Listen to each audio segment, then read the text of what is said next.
கண்ணதாசனின் தன்னிறக்கம். தென்னை மர மீதிலே தேங்காய் இருப்பதே தெரியாத மனிதனுண்டா?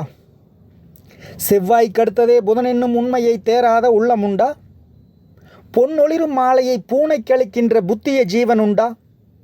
புனுகையும் கைவண்டி களிம்பையும் ஒன்றென்று போற்றுமோர் பேதையுண்டா? தன் நினைவில்லாமல் தவளும் அம்மனிதனின் தடங்கண்டு கூறுதாயே, தரமுடைய சிறுகூடற்பட்டியில் வதிகின்ற தலைவி மலையரசி உமையே. வெற்றி பெறும் வேளையில் களத்தை விட்டோடிடும் வீரனை பார்த்ததுண்டா? விருது வரும் நேரத்து விழிதுயில் கொண்டிடும் வேந்தனை கண்டதுண்டா? பற்றுவது பற்றியே பாதை வழி போகாத பாவியும் மண்ணில் உண்டா? பாதினால் போனபின் ஆதினால் போனதை படிக்குமோர் மூடனுண்டா? குற்றமிவை யாவையும் குணமாக கொண்டவன் குலமென்ன கூறு மயிலே, குளிர்மேகமாடிடும் சிறுகூடற்பட்டியில் குலவு மலையரசி உமையே.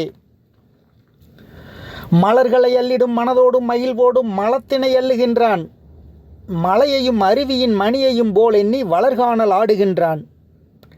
சிலைகளின் மேனியை தழுவுதல் போல் எண்ணி செங்கல்லை தழுவுகின்றான்.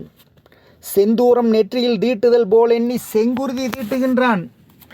நலமிலா மனிதனை யாரென்று கண்டு நீ நாடிவா மஞ்சள் மயிலே, நலமுடைய சிறுகூடற்பட்டியில் வதிகின்ற நங்கை மலையரசி உமையே.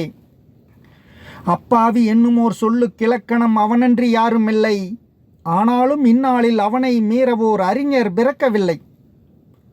முப்பாலும் அப்பாலும் முறையாக கற்றவன் முழுமையை காணவில்லை, முறையீடு செய்கிறான் அல்லாமல் வாழ்க்கையின் முடிவை அளக்கவில்லை. எப்போதும் மகனிடம் இப்போதும் போலவே இறங்கி வா தங்க மயிலே, இளையவன் பிறந்ததோர் சிறுகூடற்பட்டியில் இலங்கு மலையரசி உமையே.